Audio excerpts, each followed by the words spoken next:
Hey everyone, how's it going? Thanks for tuning in. So in this video I will be talking about the 8 ways chess players can make an income. The first one is the most obvious, by playing, and I have done that myself. I'm a massive chess enthusiast. I've been playing chess for over 20 years, and yeah, sometimes I have won prizes in tournaments, like when I came first, second, or third, or I won like the special prize, like I came first in my age category.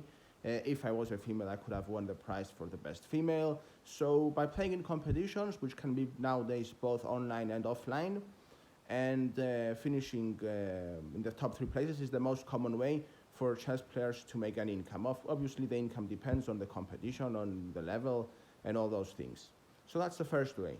Moving on to the second way, which is a bit tricky and not many people have done, is writing your own books. So you can go to a publishing company and tell them you want to write a book about a specific opening, and yeah, you can go on and do that and then make money from the sales, or by creating your own course, which could be a bit more relevant nowadays in the digital era.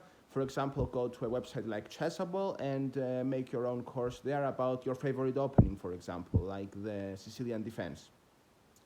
Number 3 now is to become an employee, so you can apply for a job, which is 100% online. For example, chess.com, they have a special link in their website, the specific section where you can apply for job vacancies, like a social media manager for chess.com or chess24. You can be like in the anti-cheating team. I've done that myself. I was in the anti-cheating team of chess24, but not anymore.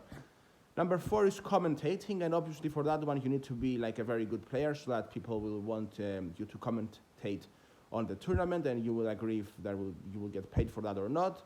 But that's another way some famous players use to make an income themselves. For example, if they can't participate because it's a tournament just for children, they commentate and they get paid by the organizer or the sponsors. So that's another way you can consider.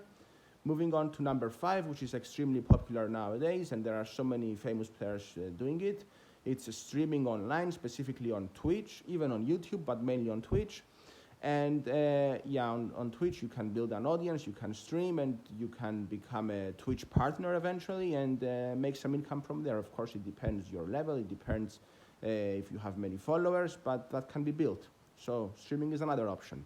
Number 6 now is by becoming an arbiter and being an arbiter in a competition, because there will always be disputes in competitions and an arbiter is there to solve them. So for that you need to get at least, I think, the national arbiter title and study the FIDE laws of chess, which are available for free on the FIDE website. So you can watch a FIDE arbiter seminar and apply for the national arbiter title. Hopefully you will pass the exam and you will get it.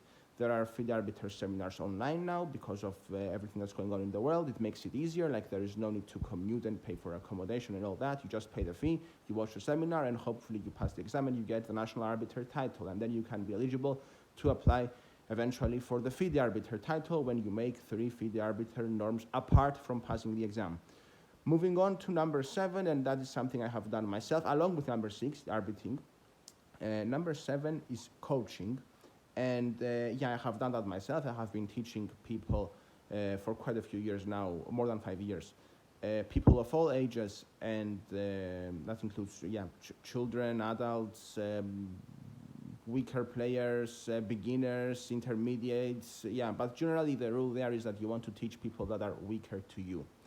Of course, you could work as a second for someone who's stronger than you and help them out, and I've done that also myself. So that's something else, and you can do that from the comfort on your own home. For example, I do it here from my bed, and I find it a great way to make an income, because you teach something you love, you share your knowledge, and you get paid for it, and you help your students improve their game by analyzing their strengths and weaknesses.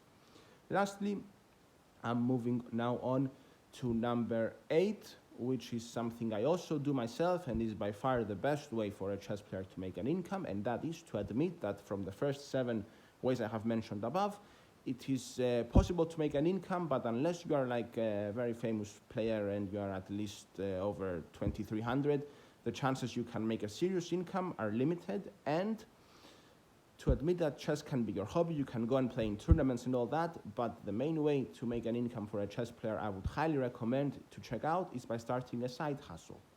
And when you start a side hustle, that could be in many different ways. You can do that. There are many different side hustles you can start. The one that I would recommend, you can find it on my website.